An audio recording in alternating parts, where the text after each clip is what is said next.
जोहार के सनम को ते नाव वीडियो पे सगुन दाराम ते अपडेट दो सानताड़ी रोड रे एटा रोड रे ओरसंग लय तबन गालोचा तारे चलो लहासन बोन बडंगवा सानताड़ी रोड रे एटा रोड रे ओरसंग नितो नोआ ओतेत रे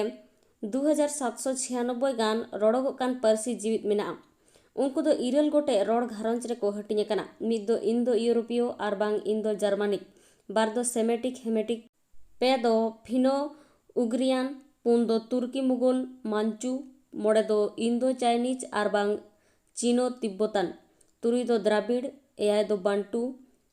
इरल दो ऑस्ट्रिक नुकु भितिर खन आबो रोड दो ऑस्ट्रिक घारंज रिया कना नोआ दो ऑस्ट्रेलिया पूर्वी भारत दक्षिण भारत चीन रिया दक्षिण पूर्वी म्यांमार निकोबर खासी जयंती प्रशांत महासागर रिया द्वीप एमान रिया बुरु एलाका रे ताहेन आदिवासी कुआ रोड एशिया और ऑस्ट्रेलिया दिसोम रेना भिन्न भिन्न जायगा रे रोडोगो कांते नाहा पारोखियो को ऑस्ट्रो एशियाटिक मेनते को ᱧᱩᱛᱩᱢ ᱟᱠᱟᱫ ᱠᱚᱣᱟ ᱱᱚᱣᱟ ᱨᱮᱭᱟᱜ ᱟᱨ ᱢᱤᱫᱴᱟᱝ ᱧᱩᱛᱩᱢ ᱫᱚ ᱟᱜᱽᱱᱮᱭᱚ ᱜᱷᱟᱨᱚᱸᱡᱽ मालवी निकोबरी मोनखेर पलायक खासी जाभानीज बालिनीज फॉर्मोजान फिलिपाइनीज मुंडा हुयुक कना ऑस्टिक घारंज रिया मूड रोड नोआ को मुद्रे मुंडा तो झोतो खन बिस्ती लहा हकन रोड नुकु मुंडा भारत रे द्राविड़ और आर्य को बोलो हिजु मणांग खन को ताहेन कान ताहे नोआ मुंडा घारंज रिन आर तीना जाति दो को हुयुक कना लड़का सौरा सांताड़ महली प्रजा गोदबा जुवंग डिडोवी बोंडा एमान सुर सुर तपाहे खातिर रोड रोड भितिर रे आपान आपिन सगै दोहय दो आज आज तेगे हुयुक कना ओना खातिर गे मिटांग रोड घारंज भितिर ते आर मिटांग रोड घारंज रिया रोड दो सड़ो बोलोक कना नोआ सड़ो दो बाल लेकाते ओना दो बाहरे आर भितिर बाहरे ओरसंग ते मिटांग रोड रिया अड़ बदल जेखा भितिर ओरसंग ते दो आड़ांग मुठन आर अयत रिया ढांचा बदलोआ नितोगा सानताड़ी रोड गहिर तेबो नेला खान भिन्न भिन्न अक्तो रे दिकुआ ओरसंग आबो हेज आका हात बना सानताड़ जाति ताबोन नेल लेखान नितो ओनकान पोनत करे मेना बना जहा दो रोड मुड़ कते हटिन्या कना आर आकवा ओना रोड दो आबोआ लनक्ति को पुरुन रे कारबारेत गियाबो उड़ीसा रे उड़िया को साव बेंगल बांग्लादेश रे बंगाली को साव झारखंड बिहार रे हिंदी साव आसाम रे असमिया रोड आर नेपाल रे नेपाली रोड हर साव बो ताहेन कना ओना भेगेत नोआ ओतेत रे मिद जेखा जाबोनिक डच पोर्तुगीज इंग्रेज को शासन हो चालू लेना आको अक्तो रे जहा अड़ को हताव कते तीनो दो आको लेका गे आर तीनो दो अरुñो कते बो आबो आका ओना को कई बो नेला जाबोनिक रोड रिया ओरसंग रोड दो अक्तो लेका माड़ांग आका गे ताहेना ठाकेत लेन खान मा आज गे कुचित गदोआ चेदा सी दिनम गे नावा नावा ना ओडोको कना आर ओना सावते माड़ांगो बाय गानो कान खान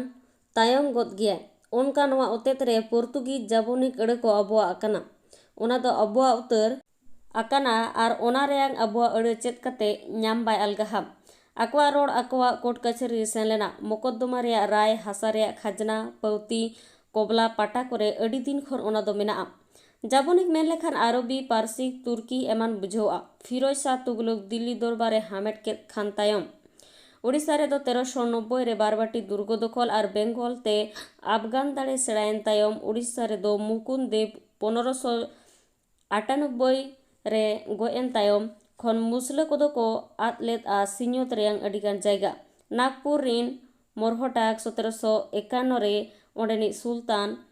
अलीबर्दी खा को हराव लेदेया तबे आको हो कोर्ट कचहरी रिया ऑल दो पर्सी को दोहो लेदा इंग्रेज को हेजन हबिज दो ओना पर्सी गे सेनोक कान ताहे मेनते रेवेन्यू बोर्ड रिन मिद सहेत BG20 aja a sketch of the history of Odisha from 1803 to 1828 रे ओला कदायर जे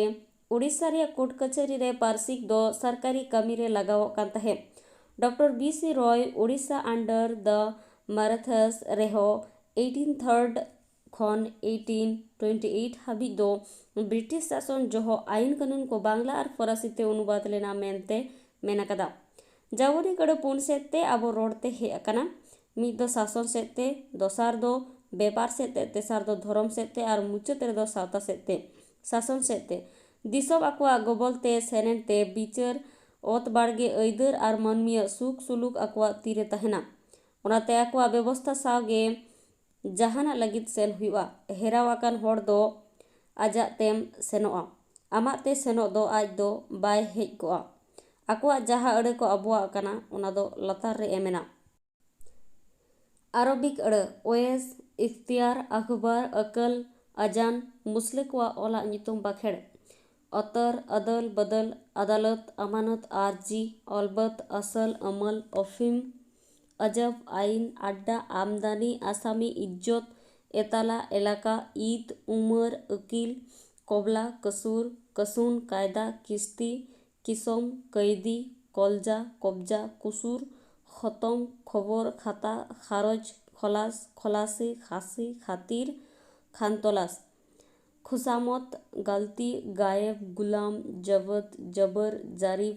जवाब, जहाज, जाल, जिनिस, जिला, जुलुम, जुर्माना, जुमिदार, तालुक, तफसील, तबला, तमाम, तमसा, तहसील, तहसीलदार, तारीख, तास, तसला, दखल, दाखल, दफा, दलिल, दुवद्दान, दुनिया, नक्शा, नगद, नकल, नजर, नजीर, नवाब, पैगम्बर, फैसला, फ़ायदा, फ़ी, फ़िक्र, फुर्सत, बनाम, बाकी, बातिल, बाबत, बिल्कुल, मसला, महल, माफ, मामला, मार्फत, महाल, मियाद, मुदाला, मुंशी, मुंसिफ, मुलक, मुसलमान, मुश्किल, मोजा, रकम, रमज़ान, राजी, राजीनामा, राय, सदर, सन, सलाम, साकी,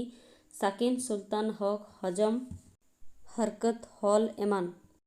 पारसिक अड़ अंगूर, अजब, अंदाज, आजाद, आवाज, आमदनी, कलम, कलमी, कागज, कामीज, कारोबार, खर्च, खाकी, खानदान, खानसामा, खून, गज, गजा, गोजी, गाजर, ओस्ताद, गुलाफ, चपरासी, चरखा, चश्मा, चा, चाकोर, चादर, चाबुक, चामच, चालाक, चिलम, चुगली, चेहरा, जोरी, जलेबी, जागीर, जानवर, जामा, जिन, जिंदाबाद, जोर, तकिया, तबला, तसला, ताजा, तानपुरा, दर, दरकार, दरखास्त, दरबार, दरिया, दरखास्त, दाग, दागी, दुश्मन, देवान, नमाज, नरम, नालिश, नाशपाती, पर्दा, पुलाव, पहलवान, पैजामा, पाजी, पापच, प्याज, प्याला, पीर, फरमास, फांसी, बख्शिश, बदनाम, बरफ, बाजू, बहादुर, बीबी, बीमा, बुनियाद, बेकार, बेगम, बेमार, बेसन, बेहिया, मयदा, मजा, मस्त, महम, महला, मालिश, माहासुल, मिस्त्री, मोकद्दमा, जादू, रसीद, रुमाल, रोजगार, लगाम, लंगर, लश्कर, साजा, सौदा, सरकार, शहर, साबास, साल, सितार, सिपाही, सुपारिश, सौदागर, हजार, साल, सितार, सिपाही, सुपारिश, सौदागर, हजार, हरेक, हावदा, होशियार, हेमदस्ता, एमान।